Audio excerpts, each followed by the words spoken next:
বাঙালি মাছ ছাড়া চলে ভাই? না, মোটেও চলে না। Hello everyone, good morning. চলে আসলাম আমার ডেইলি ব্লগ নিয়ে। আজকে হচ্ছে শীতের সকাল, 9 ডিগ্রি চলতেছে, সাথে রোদ, সাথে বৃষ্টি একসাথে। ভাবলাম আপনাদেরকে একটু রাস্তাগুলো দেখাই। দেখেন, বৃষ্টির দিন, বৃষ্টি পড়ে রাস্তা ভিজে গেছে, আর কি পরিমাণ সূর্যের আলো পড়তেছে রাস্তায় যে দেখা যায় না, ধু ধু শুধু মরিচিকা আর মরিচিকা, বালিকণার মরিচিকা। তো এখানে হচ্ছে এরকম ধু ধু শুধুমাত্র পানির মরিচিকা। বৃষ্টির কারণে রাস্তাগুলো এমন পিছিল হয়ে গেছে দেখেন। আর রোডটা পড়ছে, সকালের রোডটা পরে এখন কিছুই দেখা যাচ্ছে না আর কি।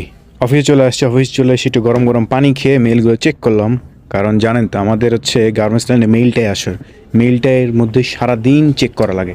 তারপর কি আমাকে একটু ফ্যাক্টরিটা আপনাকে দেখাই নিলাম। এখানে সবাই কাজ করতেছে, এখন একটু কাজ কম, বাট আলহামদুলিল্লাহ কাজ এসে যাবে। এরপর চলে গেলাম, কল চলে আসলো যে একটা স্যাম্পল নিয়ে আসতে হবে অন্য ফ্যাক্টরি থেকে, ওইখানে কিছু কাজ আছে। যেহেতু আমাদের ছোটো ফ্যাক্টরি, আমরা সেম বেজে কাজ করি। বাইরে কি পরিমাণ ঠান্ডা বাতাস, গাছগুলো খালি দুলতেছে, এত পরিমাণ বাতাস। 8 ডিগ্রি 9 ডিগ্রি চলে।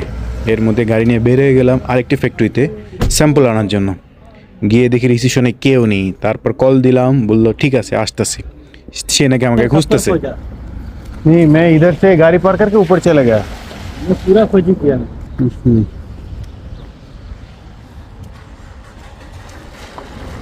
এই যে বেসিক শার্ট শামোয়া কাপুরের, এটা নিয়ে এখন অফিস চলে যাব। অফিস শেষ করে উনি ফোন দিয়ে বললো আজকে নাকি মাছ কিনতে যেতে হবে, বাসা নাকি মাছ নাই, কি আর করার। তাই তাকে রিসিভ করে চলে আসলাম বাসার সামনে। আজকে মাছ কিনতে হবে। আর আমরা বাঙালি ভাই, মাছ ছাড়া চলেই না। আর মাছের বাজার বৃষ্টির দিন আমাদের দেশে যেরকম ভাই পানি থাকে ছুঁই ছুঁই, এরকম একই অবস্থা, কাদা মাছের বাজারে। বাংলাদেশের কথা মনে পড়ে গেলো। তারপর যে দেখি শুধু তেলাপিয়া মাছ, চিংড়ি মাছ দিয়ে ভরা। আর আমাদের দেশের মতো এত ভিন্ন মাছ পাওয়া যায় না, শুধু তেলাপিয়া দুটো টাটকাটা পাওয়া যায়। কারণ এদেশে ওরা কোথা থেকে যেন নিয়ে আসে তেলাপিয়া, টাটকা তেলাপিয়া। কিছু মাছ নিয়ে নিলাম। এরপর কি আবার বাজারের থেকে বাসার উদ্দেশ্যে রওনা। এটাই জীবন বিদেশ।